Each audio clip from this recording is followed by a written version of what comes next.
পাশের বাড়িতে নাকি ডাকাত পড়ছিল। বউ উঠে বলছে, তুমি এখনো ঘুমায়া? করবো কি, পাশের বাড়িতে ডাকাত পড়ছে। তাড়াতাড়ি করে মাথায় গামছা বান্ধা দরজা খুলে দৌড় দেওয়ার জন্য প্রস্তুতি নিয়েছে। মহিলা জিজ্ঞেস করছে, তুমি দৌড়াও কেন আমার একারে ভালাইয়া? কয় যে পুরুষ ডেকে নিয়ে আসে। তুমি পুরুষ না? তা তো মনে ছিল না, তুমি না স্মরণ করাই দিবা। এখন আপনারা যে পুরুষ সে কথাও বলতে যদি না পারেন, আমার সামনে বসা কারা? জবাব দেবেন পুরুষের মতো, ইমানদারের মতো, মুসলমানের মতো। গোটা সৃষ্টি জগৎকে রিজিক দেন তিনি, প্রতিপালন সৃষ্টি করেন তিনি, প্রতিপালনও করেন তিনি। তার নাম হচ্ছে রব। আল্লাহর নাম কি? জোরে বলেন, নাম কি? এই জন্য কোরআনে কারীমের ভেতরে আমরা আল্লাহ রাব্বুল আলামিনের সূরা ফাতিহার ভিতরে শুরুতেই আমরা বলি আলহামদুলিল্লাহি রাব্বিল আলামিন। সবাই পড়েন আলহামদুলিল্লাহি রাব্বিল আলামিন। রব্বুল আলামিন কিন্তু রব্বিল মুসলিমিন নন শুধু। আলহামদুলিল্লাহি রাব্বিল মুসলিমিন শুধু নন, আলহামদুলিল্লাহি রাব্বিল আউলিয়া ওয়াল মুত্তাকিন নন শুধু, আলহামদুলিল্লাহি রাব্বিল মুরসালিন নন শুধু, আলহামদুলিল্লাহি রাব্বিল আলামিন। তিনি সকলের রব। সুতরাং তিনি সৃষ্টি করেন আর সৃষ্টির প্রয়োজনীয়তা পূরণ করেন, প্রতিপালন করেন, বর্ধিত করেন। যার যা প্রয়োজন। রব শব্দের অনেক অর্থ আছে। সোজা কথায় আপনারা যদি আমাকে প্রশ্ন করেন, এক কথায় বলে দেন রব কাকে বলে, তাহলে আমি এভাবে জবাবটা দিব যে যাহার যে জিনিসের যখন যতটুকুন প্রয়োজন তাহাকে তখন সেই জিনিস বিনা দরখাস্তে যিনি পৌঁছে দেন তার নাম রব। এরপরে আল্লাহ রাব্বুল আলামিনের এই তাওহীদকে, এই উলুহিয়তকে, এই রুবুবিয়তকে বোঝাবার জন্য অসংখ্য পয়গম্বর আল্লাহ পাক পৃথিবীতে পাঠিয়েছেন। সে নবীদের সংখ্যা কত আমরা জানি না। কোরআন শরীফে মোট 25 জন নবীর নাম এসেছে। বাকি নবী রাসূল যারা আছেন সকলের প্রতি আমরা ঈমান আনি। লা নুফাররিকু বাইনা আহাদিম মির রাসূলি। আমরা নবীদের মধ্যে কোনো পার্থক্য সূচিত করি না, সকলের প্রতি আমরা ঈমান আনি। এখন এই যে নবীরা পৃথিবীতে আসলেন, সমস্ত নবীদের দাওয়াত ছিল তাওহীদের দাওয়াত। দাওয়াত ছিল কয় রকম? চিল্লা এখন, নবীদের দাওয়াত ছিল কয় রকম? একরকম। বিজ্ঞানীদের কথার সাথে কারো কথার মিল হয়নি। একজন বিজ্ঞানী বলেছেন মানুষ পেট সর্বস্ব, আর একজন বলেছে সেক্স সর্বস্ব, আর একজন বলেছে মানুষ মানুষই না, মানুষ হলো বান্দরের গোষ্ঠী। কারো সাথে কারো কথার মিল হয় না। কিন্তু নবীদের কথা গরমিল হয়েছে কখনো? একজন নবী বলেছেন আল্লাহ এক, আর একজন বলেছেন না বেশি হতে পারে।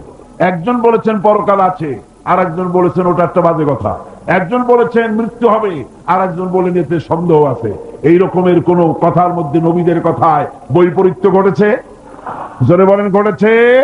ঘটে নাই। কারণ নবীদের কাছে কথা এসেছে একটা অফিস থেকে। কয়টা অফিস থেকে?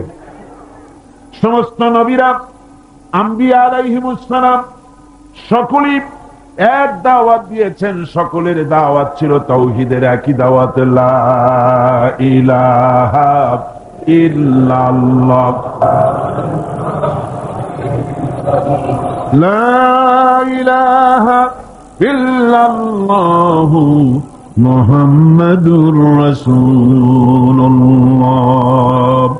সব পয়গম্বরদের, নবী রাসূলদের একই দাওয়াত, লা ইলাহা ইল্লাল্লাহ, আল্লাহ ছাড়া কোন ইলাহ নাই, মাবুদ।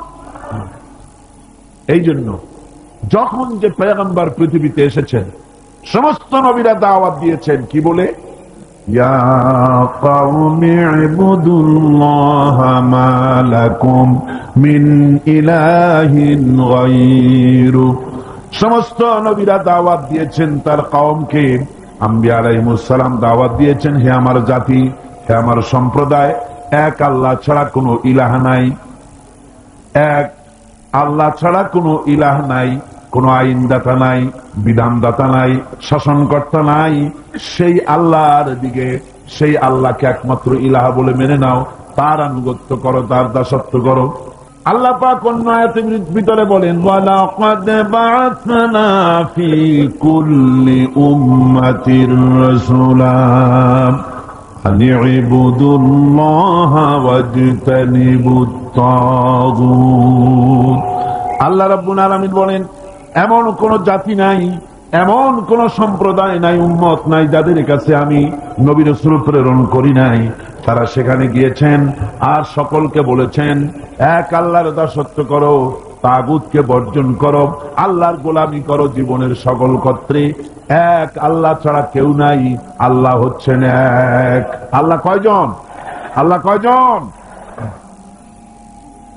আকাশ জমিন, চন্দ্র সূর্য, নদ নদী, গাছপালা, জন্তু জানোয়ার, উত্থান পতন, বিশ্ব চরাচরের সকল সিস্টেম প্রমাণ এর সবচাইতে বড় সাক্ষী আল্লাহ হচ্ছেন এক। কোরআনে কারিমে রব্বুল আলামিন বলেন, লাউ কানা ফীহিমা আলিহাতুন ইল্লাল্লাহু লাফাসাদাতা ফাসুবহানাল্লাহি রাব্বিল আরশি আম্মা ইয়াসিফুন।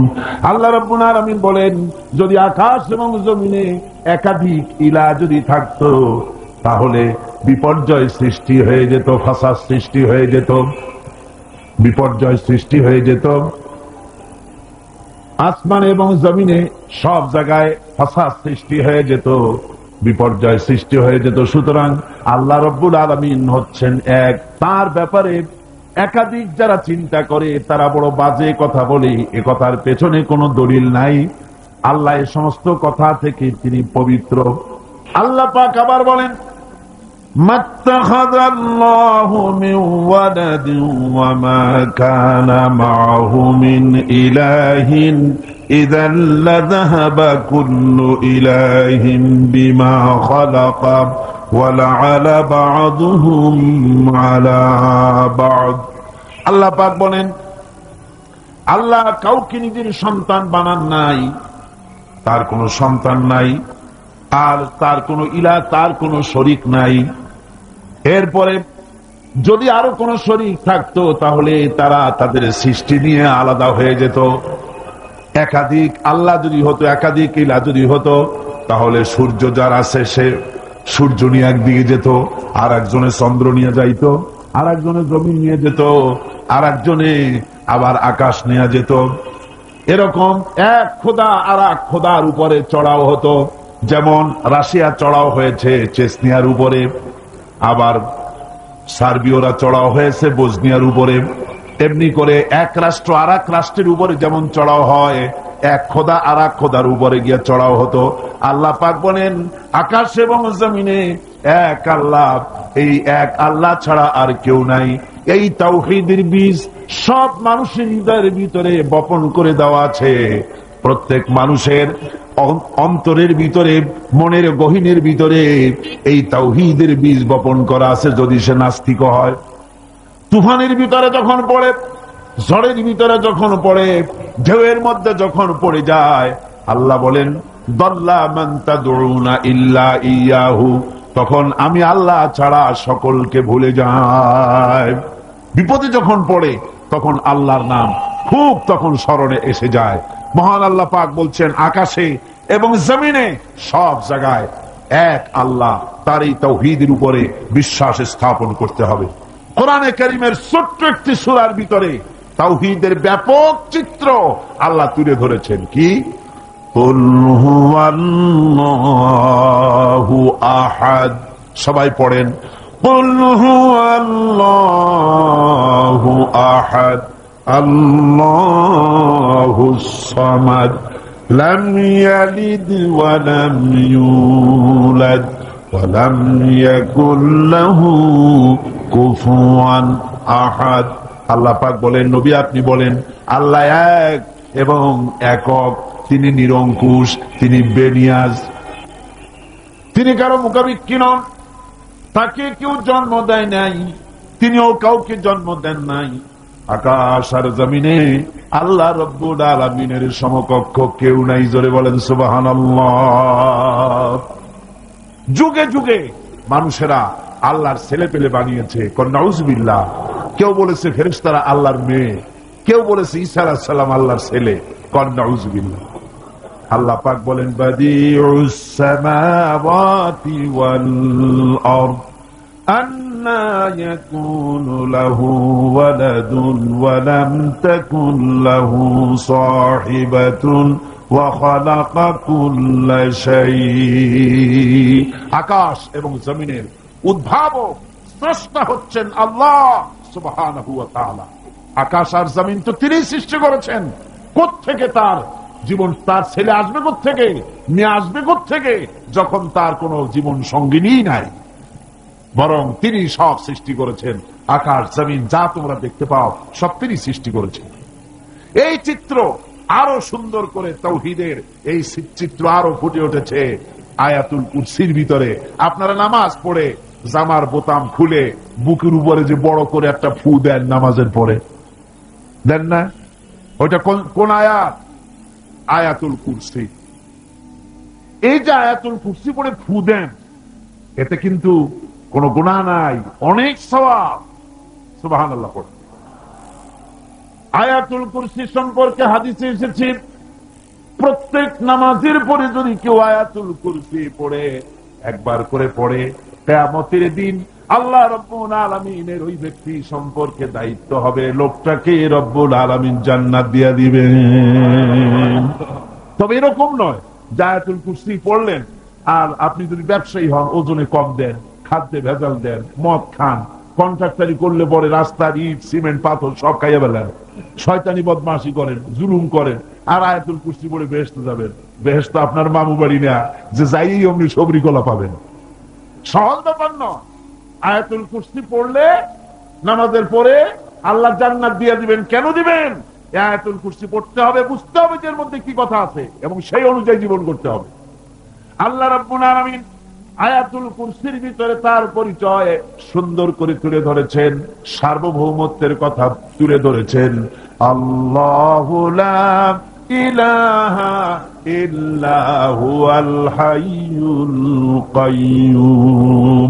পড়েন না মহব্বতের সাথে, আল্লাহু লা ইলাহা ইল্লা হুয়াল হাইয়ুল কাইয়্যুম।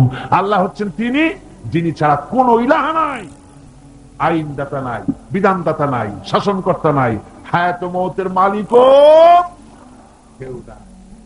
লা তাখুযুহু সিনাতুন ওয়ালা নাওম। নিদ্রা ঘুম তাকে স্পর্শ করতে পারে না। সুবহানাল্লাহ। ঘুম নাই, তন্দ্রা। লাহু মা ফিস সামাওয়াতি ওয়া মা ফিল আরদ। আকাশও তার, জমিনও তার। আকাশ কার? চিল্লা এখন, আকাশ কার? জমিন কার? আমরা যে জমিনে সেজদা দেই, এই সেজদা কি মাটিরে দেই? কারে দেই? আল্লাহরে দেই। আল্লাহর জমিনের উপরে সেজদাটা আল্লাহর দেই। মাথাটা নত হয় কার সামনে? আল্লাহর সামনে।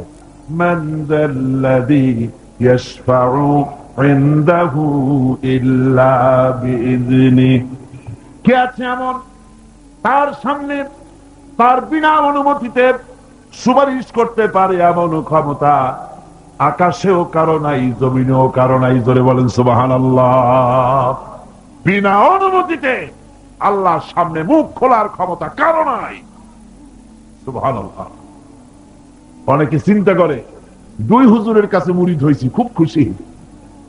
দুই হুজুরের কাছে মুরিদ হইছি, কি উদ্দেশ্যে? কয় যে দুইজনে দুই হাত ধরিয়া কিয়ামতের দিন এরকম মারিয়ে দেবে আর আমি বেহেশতের মধ্যে ঢুকে দেব। আশ্চর্য কথা, এত সহজ, এত সহজ। যার কাছে মুরিদ হয়েছ তার অবস্থা কিয়ামতে কি হয় তাই দেখো। অবশ্য হক্কানি অলিদের কথা আলাদা। আমি হক্কানি অলি, হক্কানি পীরদের সমালোচনা কখনো করি না। করেছি কোনোদিন? করেছি কোনোদিন? বাতিলদেরকে চিনতে হবে যারা ব্যবসা করে, পীর মুরিদি ব্যবসা বানাইয়া কমার্শিয়াল সার্ভিস।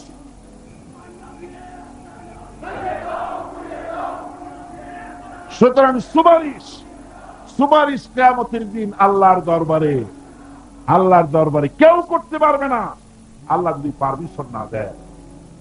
কিয়ামতের দিন 50,000 বছর মানুষেরা হাসরের ময়দানে দাঁড়িয়ে থাকবে। 50,000 বছর বিচারের দিনটা লম্বা হবে 50 আলফা সানা মিম্মা তাউদ্দুন। এই পৃথিবীতে তোমাদের গণনা মতে 50,000 বছর যত বড় লম্বা, কিয়ামতের বিচারের দিনটা হবে অত বড় লম্বা। মানুষেরা হয়রান হয়ে যাবে। মানুষের মাথার চান্দি, গুনাহগারের মাথার চান্দি ফেটে গিয়া মগজগুলি গলে গলে পড়তে লাগবে। জিহ্বাটা ঝুলে কুকুরের মতো নাভিস্থল পর্যন্ত পড়ে যাবে।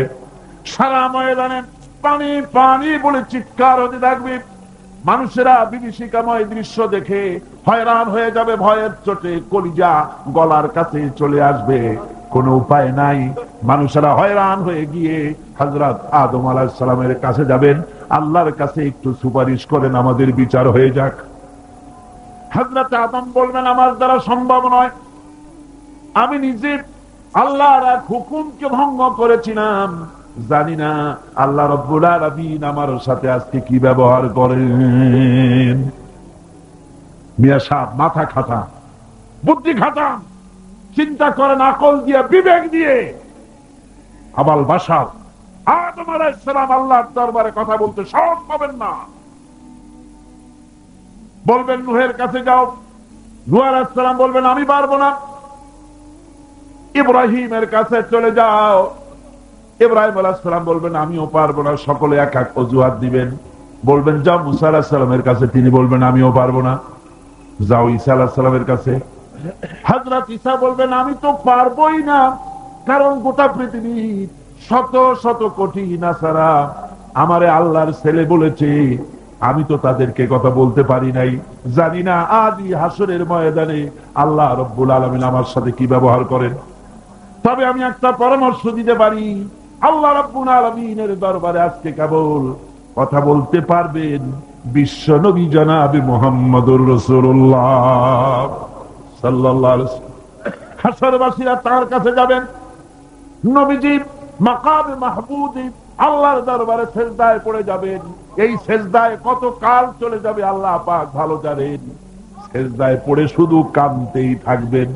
রব্বুল আলামিন বলবেন হাবিব মাথা উঠান, আপনার দরখাস্ত আমি আল্লাহ রব্বুল আলামিন মঞ্জুর করে নেব।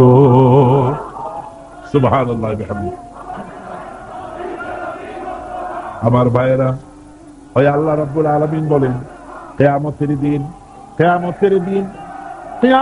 দিন আমার সামনে আমার বিনা অনুমতিতে কেউ কথাও বলতে পারবে না।